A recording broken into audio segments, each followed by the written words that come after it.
So I wanted to chat with you today about allergies. This is the time of year that allergies are definitely starting to run rampant, at least here in Northern California where I live. I know some cooler places are still waiting for the spring to really hit, but for us, we've been having it for a few weeks now. And what you can do to manage them naturally. I have a couple herbal remedies, different ideas of things that you can do to get rid of those over-the-counter medications, because I don't know about you, but I really dislike taking things that make me groggy, make me sleepy, make me dizzy, dry mouth.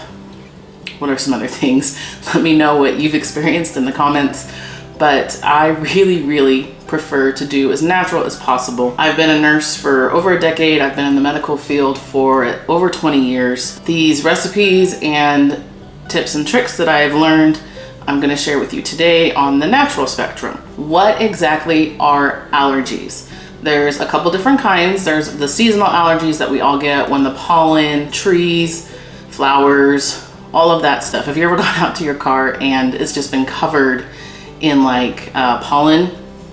That happens to us here quite a bit. And I can tell you that with that comes the sneezing, the itchy, watery eyes, the inflammation, and it is just not pleasant. So other allergies can also be things like pet dander, so people that are allergic to cats. I know that for myself in the spring, one of the biggest triggers for me in my allergies is after the rain and things start to mold when it really starts to heat up. And that really is hard for me. When your body encounters an allergen, like the pollen that we've mentioned, pet dander, mold, anything along those lines, those are allergens. When your body has encountered those allergens, your body produces histamine, which then causes the symptoms of sneezing, watery eyes, all of those lovely symptoms. You want an antihistamine, which is what those over-the-counter medications are geared towards. If you're somebody who does not want to take over-the-counter medications, or even some prescription medications, I have helped several people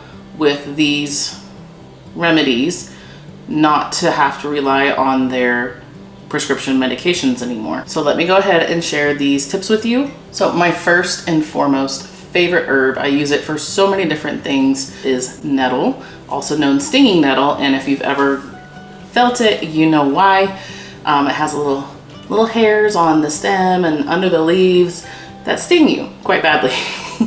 So one of the best and strongest forms of a natural allergy remedy, in my opinion, is a nettle tincture. A nettle tincture is when you take the herb, usually a dried herb, and you submerge it in a solvent, usually alcohol. You can use like an apple cider vinegar if you would like, which has its own benefits, or glycerin. I have had really good luck, and so have other people in my community. So what you do is you take the nettle tincture.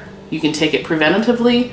I personally just take it when I wake up and I'm like, I got a scratchy throat, little postnasal drip, or I'm sneezing. Then I take it. Usually after the first or second dose, I'm feeling much better. Now, if I feel that and I take that and it's not working, it's usually a cold. If you really need relief quickly, you can make a nettle tea or a decoction, and that's just simmering it down for a little bit longer. And you can also turn it into a syrup if you would like. If a child doesn't like tea, I would definitely turn it into a syrup. A little later in this video, I will go over a couple different tea recipes. And then I have another video coming up on how to make tinctures, and I'll also have another one on how to make nettle lotion, which is really great if you have eczema or other inflammation and histamine effects going on inside your body. I'll leave a link below to those at my shop if you're interested, if you want to learn more.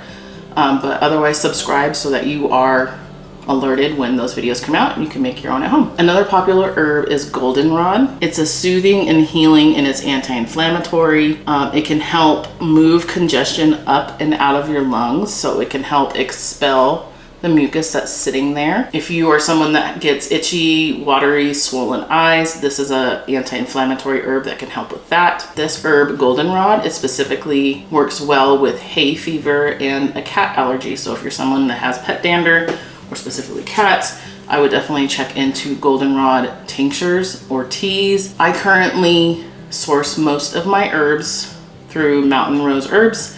online. I believe they're based out of Oregon. I will link them below for you for these specific herbs if you'd like. And they have ethically sourced their herbs. I am growing a lot of my own out in the garden right now, and I will have that video coming up soon as well about what medicinal herbs I am growing, so stick around for that. Make sure you subscribe to get that information. So for goldenrod, you want to make sure that if you have a kidney stone or kidney failure, say you're having edema, swelling from kidney failure, that's probably not going to be the herb for you. And that brings me to a good point. Just because herbs are natural does not mean that they come without their own side effects. Generally, they're a lot milder and a lot less common. Always keep in mind your personal medical history. There's other things you can do besides herbs. Other natural options are local honey and local bee pollen. Those are things that can help when you're in a specific area. Those bees are going from pollen to pollen to pollen in your designated area, and those can help. So adding bee pollen to smoothies or salads, they're kind of little hard granules. I particularly don't like the taste or the smell of them, but there are a lot of people out there that swear by it and love it and search it out. Honey is something that you can use daily in your tea. Just make sure that your tea has cooled before you pour over so you still get those raw properties. Otherwise it can kill it off. Usually it's about 100, 110 degrees, maybe less, that you would want your tea to be at. A couple other herbs is elderflower. Mine are growing in the garden right now. I have a couple different elderberry varieties. Some of them are already past the flowering stage and turning into berries, which I am so here for because I use elderberry syrup like it's going out of style. Elderflowers are great for allergies specifically. They soothe the sinuses, they're anti-inflammatory, they're an expectorant. An expectorant means that it helps get the mucus up and out, so you're able to cough it out, you're able to move it from your body. You can use elderflower in a tea. You can again make a tincture. Another herb is peppermint. Peppermint is really great at opening up your airways, opening up your sinuses. The only caution that I give, and it's because it's my season of life, if you are breastfeeding, please monitor your supply, because peppermint, or anything in the mint family really, the peppermint, spearmint, things along those lines can decrease your supply. So just keep that in mind. And another herb, which is good for so many different things, and I'm growing in abundance outside, is lemon balm. It's a cooling nervine, so it's especially well if you add it to a tea and give it to your child. It'll help calm, because it's a cooling nervine, it helps calm down. So especially if you have anxiety, if the allergies are making you just kind of miserable, this will help soothe you.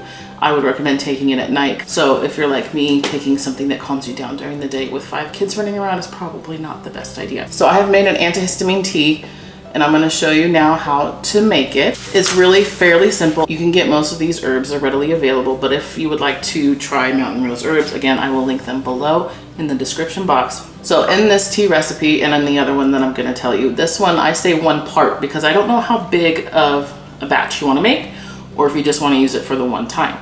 So 1 part means in a herbal recipe that whatever that 1 part is, you're gonna do it the same for the rest that say 1 part. So for example, 1 part could be 1 cup, and if you say half part, it'll be a half cup. I chose to make my 1 part a 1/4 cup each. I have nettle, lemon balm, peppermint, chamomile, and then ginger root, which is optional, especially depending upon how your stomach lining is. Ginger root is a little spicy and warming and can cause upset stomach. If you have acid reflux, you can omit this herb. So I took a 1/4 cup of nettle, 1/4 cup of lemon balm, a 1/4 cup of peppermint, a 1/4 cup of chamomile, and I did about 2 tablespoons roughly, which is about half a 1/4 cup of ginger root. You can add more if you really like it. I personally err on the side of caution, especially if I'm gonna end up giving it to my children. I have some that cannot stand spice. So, and then you're just gonna mix it up. You're gonna store it in an airtight glass container, and you're gonna use 1 tablespoon for every 8 ounces of water. And I would take that about 3 times a day as needed. So some of the other things that you can do is a nasal rinse. It's a little bottle that you can get It's a little package that you can get at any grocery store or any drugstore. You can get it on Amazon. I'll put a link to the one I get in the description below. And it's literally a saline rinse. It comes with a little packet that's of saline that you're going to add it to some warm water. I do not recommend using cold water because you're going to be squeezing it up your nose while holding the other side. And you're going to be expelling any mucus. I generally do this in the shower, or for my kids, I do it when they're in the tub, because if they do have a lot of mucus that you are getting out of their sinuses, I want it to be somewhere that I can clean up quite easily. This is something that will help prevent or even clear up sinus infections. So if you've been having a lot of pressure, teeth ache, I would recommend doing this ASAP, at least twice a day, if not 3 times. And get all of that moving. You don't want bacteria to just be sitting in your sinuses, which is essentially what's happening when you're unable to move the mucus out. A lot of people that have seasonal allergies will do this every day in the shower because it helps move all the pollen, move all the allergens out, and so they're not having to deal with the histamine effect anymore. If you like essential oils, those are definitely very, very helpful. I find using them in diffusers or roller balls are the easiest for myself. I tend to shy away from using them internally. I feel like herbs are going to be a little bit safer, but that is my opinion. If you like to use it and you've done your research and you're comfortable with it. My go-tos are lavender, peppermint, oregano, eucalyptus. You can use clove. The eucalyptus, though, if you're using it for a child under the age of 4, you need to use it very sparingly, if at all. It can compromise them. So look into that and see what you're comfortable with. I do use it in the diffuser, but I use it very, very lightly. For the essential oil roller, I'm just adding in a few drops of each of the essential oil into a little roller ball. And then I'm adding the fractionated coconut oil. And essentially what a fractionated coconut oil is that it stays liquid. It does not harden at room temperature. And that is it. Make sure you label it, because I have a lot of roller balls around this house that are not labeled. And even if I smell them, I wonder what they are. Just label it.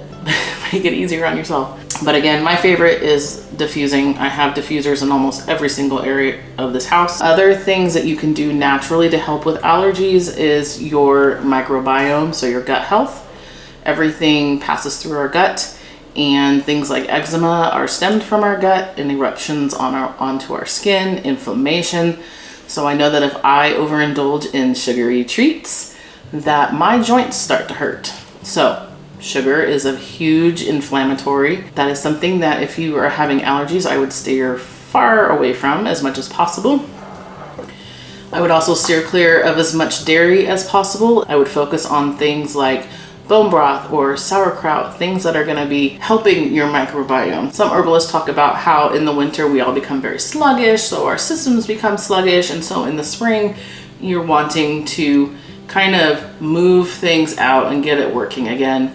And so this next recipe is a gentle detox tea that can help with your liver and kidneys and just kind of move things out. And in my experience, it has not caused any of those ill effects that you hear about from detoxes, hence gentle detox. And so it is a really simple one, and I'll walk you through it. And it is just mostly 1 part dandelion root, 1 part dandelion leaf, 1 part nettle, 1 part green tea. You can omit the green tea and just add another part of nettle, which again, favorite herb in the world. And then you're gonna do a 1/2 part of licorice root. So in this recipe, I did 1/4 cup of each, just for demonstration purposes. Usually I will fill my mason jar, depending on the size. So generally I will do a 1/2 cup each and then 1/4 cup of the licorice root.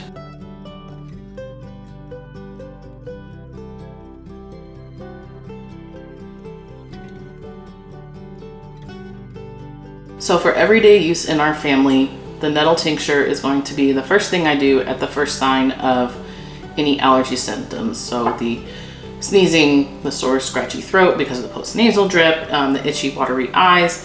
I'm going to reach for that first. If it ends up not being allergies and it is a cold, I will start downing some fire cider. I will start downing some elderberry, my chest congestion syrup, things that are gonna help dry me up and make it so that I still can chase my 5 children around the house. But then I'm going to follow up with that tincture, and I'm going to be using things like tea and the nasal rinse as needed, and then I will probably look at my diet and see if there's any tweaking that needs to be done, if I need to make more bone broth. And if you don't know how to make bone broth, let me know in the comments and I will make sure to do a tutorial on that soon. I do need to make more. We go through it pretty quickly in this house. I really don't want you to feel helpless in the allergy season. There really is a lot of natural things that you can do to help you and yourself and your family. I really hope that this video is helpful for you, and I really hope that this gives you some ideas of what you can do for you and your family, and that you're not miserable this year for allergies. Please like and subscribe and let me know what you're going to try and how it works for you in the comments.